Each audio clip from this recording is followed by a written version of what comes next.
what's up guys? So for today's video, na po tayo special project ordered by Lia's Kitchen and Services. So LK and E. And mao na sa mga ka-vlogs, ang ato ang himuon is Wilma at 50.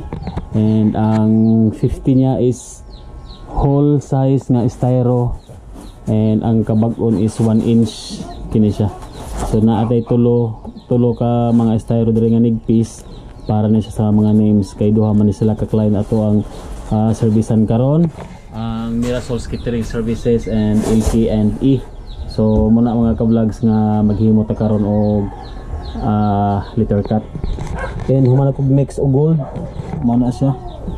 So duha na siya ka glass nga color gold kay medyo baga-baga nga to ang butangan karon nga atong tintalanan baga duha ka buok nga. So muna nga need nato og ubay-ubay nga color gold. And ang usa ka project nato is color pink, dark pink. So after ani mag-mix na po tag another color and ato sang separate vlog para ma-separate po nato atong client ko. So update mga ka-vlogs. Yan, so nahuman na ta sa number 5. So bordiran pa ni niya og old rose. Ya ato na san siyang sprinklean og glitters. So nana siya mga gold dust. So kung makita niyo na mga ka-vlog, so nani nga gold dust akong gamit.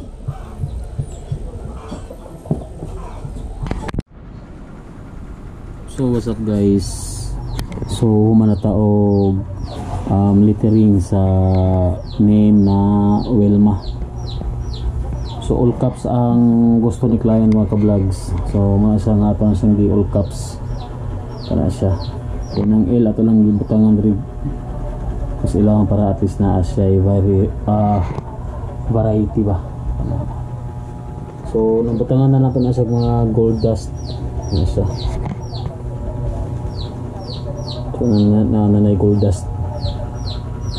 Pwede ng 0 para human natong 0 mga ka-vlogs. Ayan nga to ang baton karon isa to isang bordiran ri og old rose.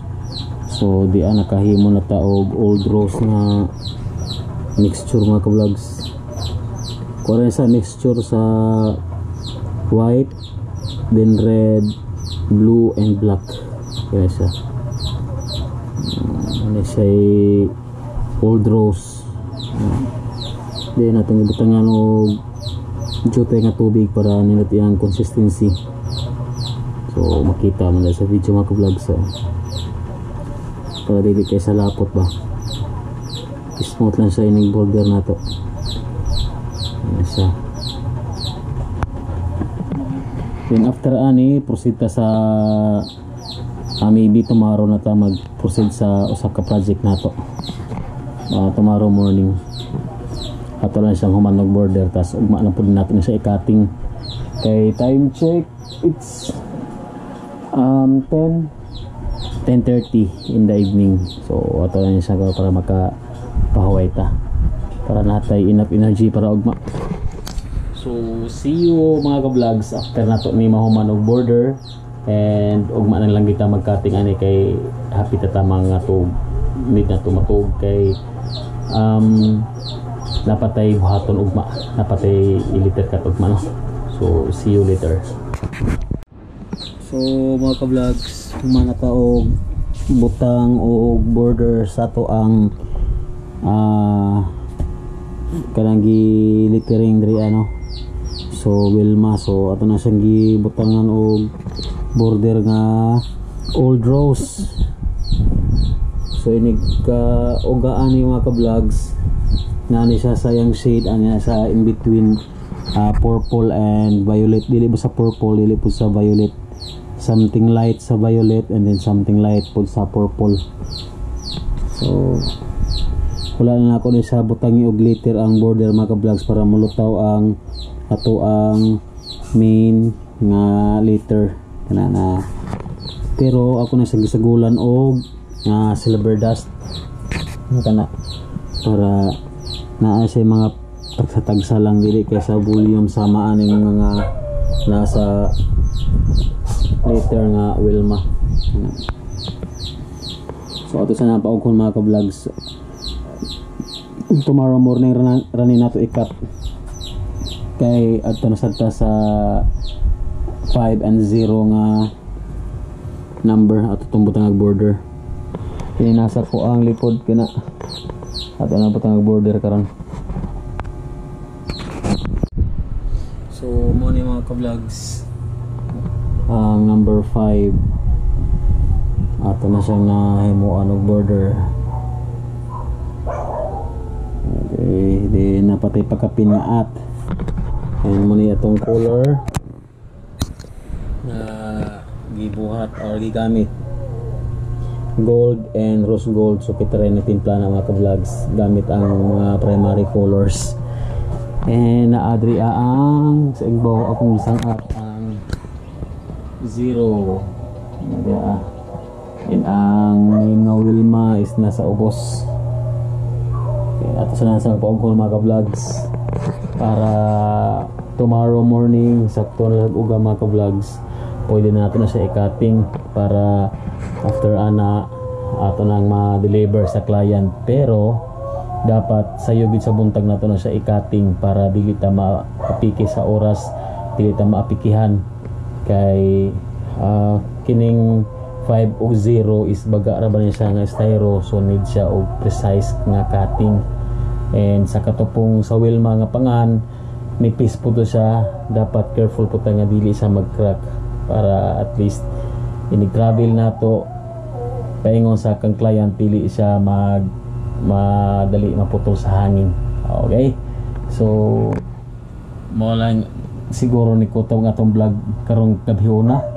Time check is 12 midnight, so see you later or tomorrow di ay ug sa buntag mga ka-vlogs. Mag midnight dinner sa ta mga ka-vlogs kay gigutom na ko. So natay pinaksiw, natay buwad, bawal man ta magkape, so dili sa ta magkape kana lang kay para after ani mag half bath ta para matulog na ta kay duka na kayo. So good morning mga ka-vlogs. So nahuman na kita og cutting sa to ang project no. Ato pa ning gisugdan kahapon. And today is September 18, so gamiton siya para ugma. So ato na siyang i-deliver by 4 PM later ato sa may PITTC. Tapos muna nga atong gibuhat gahapon nga atong gibordiran, tapos ato po sang gikat dia around half inch ang iyang border. So mo siya ang number 5. So mo na siya iyang final output. And then ang pangalan Wilma. Wilma. Okay, then ang 0 nasa likod. Okay, so maybe yung hapon iuban ta mo sa paghatod na mo aning order ni Ma'am Leah nato sa may PITTC. So hoping makalugar pag itag vlog para at least mapakita asad ta mo sa way namo paingon nga to sa may PITTC ana siya. And since nahuman naman ni siya, so proceed po ko sa other order nako. Ang kini sa light ko na po dato ang color ani dark pink. Ini siya dark pink. So Mary J Ann at 1. So muna nga to ang next project mga ka-vlogs.